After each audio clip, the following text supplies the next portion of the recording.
Mysuru sandal ಸೋಪ್ಗೆ ತಮ್ಮನ್ನ ರಾಯಭಾರಿ ವಿಚಾರ ಸಂಬಂಧ ಮಂಡ್ಯ ಜಿಲ್ಲೆಯ ಶ್ರೀರಂಗಪಟ್ಟಣದಲ್ಲಿ ವಿಭಿನ್ನವಾಗಿ ಪ್ರತಿಭಟನೆ ಮಾಡಿದ್ದಾರೆ. ಈಗಾಗಲೇ ಮೈಸೂರು ಸ್ಯಾಂಡಲ್ ಸೋಪ್ಗೆ ಅಂದರೆ ಕೆಎಸ್ಡಿಎಲ್ಗೆ ತಮ್ಮನ್ನ ಭಾಟಿಯ ರಾಯಭಾರಿ ಮಾಡ್ತೀವಿ ಅಂತೇಳಿ ಸರ್ಕಾರ ತೀರ್ಮಾನ ತೆಗೆದುಕೊಂಡಿತ್ತು. ಬಟ್ ಇದ್ರ ವಿರುದ್ಧ ಈಗ ಆಕ್ರೋಶ ವ್ಯಕ್ತವಾಗ್ತಾ ಇದೆ. ಮಂಡ್ಯದ ಶ್ರೀರಂಗಪಟ್ಟಣದಲ್ಲಿ ವಿಭಿನ್ನವಾಗಿ ಪ್ರತಿಭಟನೆ ಮಾಡಿದ್ದಾರೆ. ಹಸುಗೆ ಮೈಸೂರು ಸ್ಯಾಂಡಲ್ ಸೋಪ್ನಲ್ಲಿ ಸ್ನಾನ ಮಾಡಿಸಿ ಕಿಡಿಕಾರಿದ್ದಾರೆ. ಮಂಡ್ಯ ರಕ್ಷಣಾ ವೇದಿಕೆ ಕಾರ್ಯಕರ್ತರು ಈ ರೀತಿ ವಿಭಿನ್ನ ಪ್ರತಿಭಟನೆ ಮಾಡಿರೋದು ತಮ್ಮನ್ನ ಬದಲು ಕನ್ನಡದ ನಟಿಯರಿಗೆ ಅವಕಾಶ ಕೊಡಿ ಅಂತ ಆಗ್ರಹಿಸಿದ್ದಾರೆ. ಪ್ರತಿಭಟನೆ ಯಾವ ರೀತಿಯಾಗಿದೆ ಅಂದ್ರೆ ಹಸುಗೆ ಮೈಸೂರು ಸ್ಯಾಂಡಲ್ ಸೋಪ್ನಿಂದ ಸ್ನಾನ ಮಾಡಿಸಿ ಅಂದ್ರೆ ತಮ್ಮನ್ನ ಭಾಟಿ ಅವರನ್ನ ಏನು ರಾಯಭಾರಿಯಾಗಿ ಮಾಡಿದ್ದಾರೆ ಅದಕ್ಕೆ ವಿರೋಧ ವ್ಯಕ್ತಪಡಿಸಿರುವಂತ ಪರಿ ಇದು.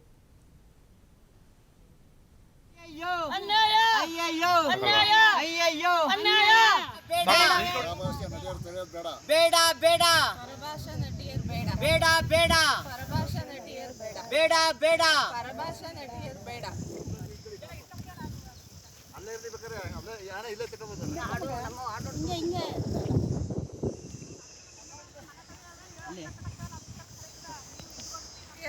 ಬೇಡ ಬೇಡ ಬೇಡ ಬೇಡ ಬೇಡ ಬೇಡ ಬೇಡ ಅಯ್ಯಯ್ಯೋ ಅಯ್ಯಯ್ಯೋ ಅಯ್ಯಯ್ಯೋ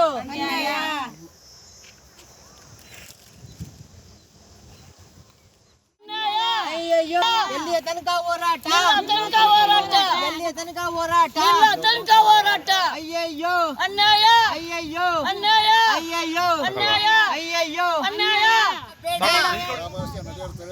ಬೇಡ ಬೇಡ ಬೇಡ ಬೇಡ ಬೇಡ ಬೇಡ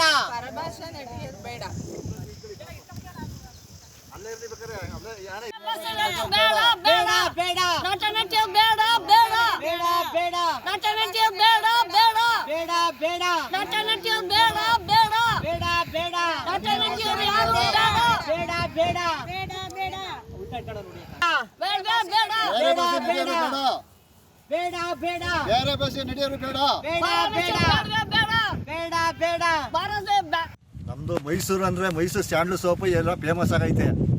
ಆದರೆ ರಾಜ್ಯ ಸರ್ಕಾರದವರು ಅನ್ಯ ಭಾಷೆ ನಟಿಯರನ್ನ ತಂದು ಇಲ್ಲಿ ನಮ್ಮ ಕನ್ನಡದಲ್ಲಿ ಇರೋರು ನಟರು ಫಿಲಮ್ ಹೀರೋಯಿನ್ಗಳು ಇಲ್ಲೇ ಅವರೇ ಇವ್ರೆಲ್ಲರನ್ನ ಬಿಟ್ಬಿಟ್ಟು ಬೇರೆ ಇದು ಮಾಡಿ ಎಲ್ಲ ಇದು ಮಾಡ್ತಾ ಇದ್ದಾರೆ. ಆದರೆ ನಮ್ಮ ನಟಿಯರು ಇಲ್ಲಿ ಸೋಪಾಗ ಸ್ನಾನ ಮಾಡ್ಬೇಕು ಮೈಸೂರು ಸ್ಯಾಂಡಲ್ಲು. ಬೇರೆ ನಟಿಯರು ಬಂದು ಮೈಸೂರು ಸ್ಯಾಂಡಲ್ ಹಾಕ್ಬಿಟ್ರೆ ಮೈಸೂರು ಗೊತ್ತಾಕಿಲ್ಲ. ಮೈಸೂರು ಈಗಾಗಲೇ ವಿಖ್ಯಾತ ಆಗೈತೆ. ಮೈಸೂರು ಹೆಸರು ಹೇಳಿದ್ರೆ ಸಾಕು ವಿಶ್ವ ವ್ಯಾಖ್ಯಾತಿ ಪಡೆದೈತೆ. ಅಂಥದ್ರಲ್ಲಿ ಇವರು ಬೇರೆ ಅನ್ಯ ಭಾಷೆ ನಟಿಯರ ಕರ್ಕೊಂಡ್ಬಂದು ಇಲ್ಲಿ ಅಡ್ವರ್ಟೈಸ್ ಕೂಡ ಅಗತ್ಯ ಏನಿಲ್ಲ. ಒಡೆಯರ್ ಕಾಲದಲ್ಲಿ ರಾಜರ ಕಾಲದಲ್ಲಿ ಸ್ಥಾಪನೆ ಆಗಿದಂಥ ಮೈಸೂರು ಸ್ಯಾಂಡಲ್ ಸೋಪ್ನ ಕಂಪ್ನಿ ಈಗಿನ ರಾಜಕೀಯ ಸಚಿವರುಗಳು ಸರ್ಕಾರದವರು ಒಂದು ಅನ್ಯ ಭಾಷೆ ನಟಿನ ತನ್ಮಾನ ಅಂತ ಹೇಳಿ ಆ ನಟಿನ ತಂದು 6 ಕೋಟಿ 20 ಲಕ್ಷ ಕೊಟ್ಟು ಸಂಭಾವನೆ ಕೊಟ್ಟು ರಾಯಭಾರಿಯಾಗಿ ಮಾಡ್ತಾ ಇರೋದು ಕನ್ನಡಿಗರಲ್ಲಿ ಆಕ್ರೋಶ ವ್ಯಕ್ತಪಡಿಸ್ತಾ ಇದ್ದೀವಿ.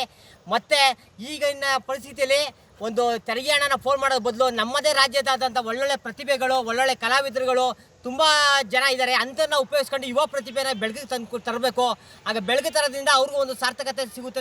ನಮ್ಮ ರಾಜ್ಯಕ್ಕೆ ಒಂದು ಒಳ್ಳೆಯ ಹೆಸರು ಬರುತ್ತೆ. ಅದನ್ನು